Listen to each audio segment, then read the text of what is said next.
Assalamualaikum warahmatullahi wabarakatuh. Kembali lagi di channel isi tutorial.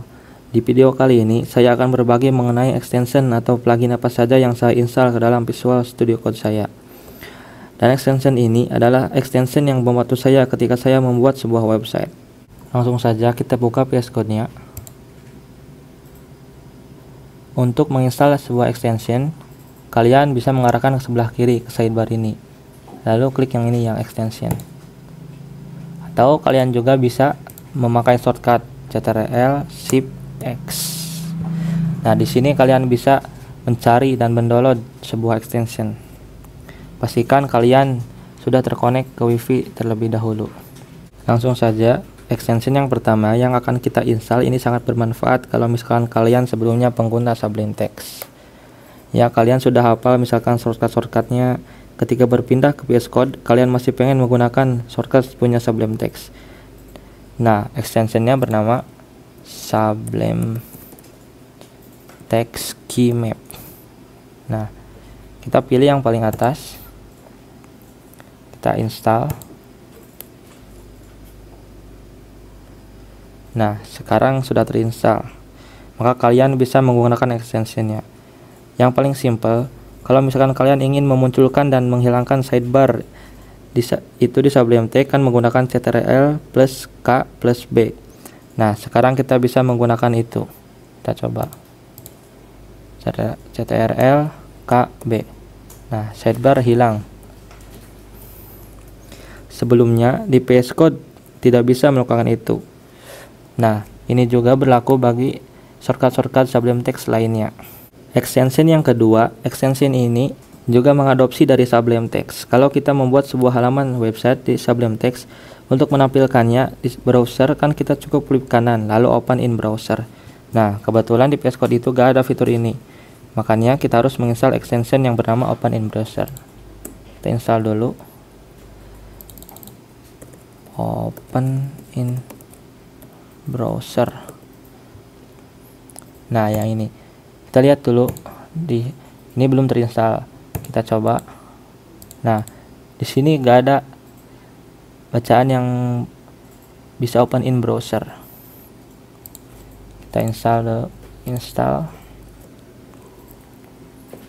Nah, sudah terinstall. Kita coba ke yang tadi. Klik kanan. Nah, sekarang bisa open in default browser. Kita coba. Nah, sudah bisa. Tapi ada extension yang lebih canggih untuk membuka sebuah website yang kita buat ke browser, yaitu ekstensi Live Server. Nah, yang paling atas yang logonya ungu. Kenapa disebut lebih canggih? Karena kalau kita membuat perubahan di sebuah website yang kita buat, kita agak perlu merefresh terlebih dahulu seperti extension sebelumnya. Karena extension ini sudah otomatis live berubah. Kita coba ya. Kita install dulu.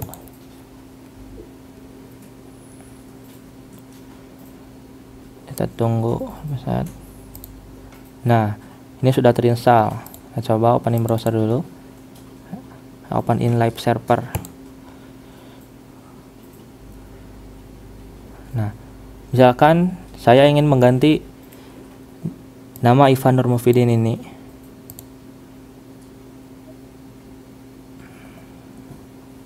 Di sini kita ingin mengganti menjadi Muhammad Ridwan. Kita save, kita coba di browser. Nah, otomatis terganti tanpa kita refresh. Oke, selanjutnya extension yang keempat itu namanya adalah auto rename tag. Jadi auto rename tag ini membantu ketika kalian ingin mengganti sebuah tag. Misalkan kalian ingin mengubah H1 menjadi H2, kalian tidak perlu mengganti tag pembuka dan tag penutupnya, cukup ganti aja tag pembukanya, otomatis tag penutupnya diganti. Jadi sangat memudahkan. Coba kita install dulu ya. Kita cari auto rename tag. Nah, yang paling atas kita coba dulu sebelum menginstalnya. Misalkan kita ingin mengubah satu ini,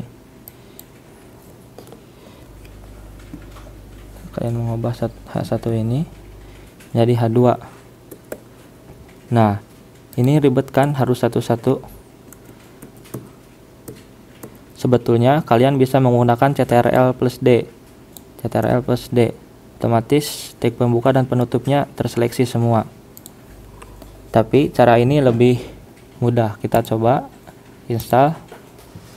Nah, sudah terinstall. Kita kembali ke yang tadi. Kita coba ubah satu ini, H2. Nah, ketika saya mengganti tag pembukanya, otomatis tag penutupnya pun mengganti.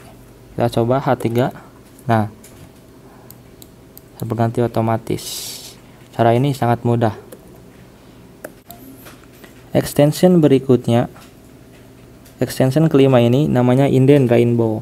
Ini sangat membantu ketika membuat sebuah halaman, terutama halaman HTML yang di dalamnya banyak div gitu. Jadi kadang kita bingung div ini penutupnya di mana. Contohnya kita lihat di kode yang ini. Nah, div ini penutupnya mana? Tapi sebetulnya sudah ada bantuan visual berupa garis seperti ini. Tapi dengan menggunakan Indent Rainbow, kita bisa menentukannya dengan mudah. Kita install Indent Rainbow. Nah, yang kedua ini kita install. Lihat dulu, sebelumnya kan ini cuma garis doang. Kita install.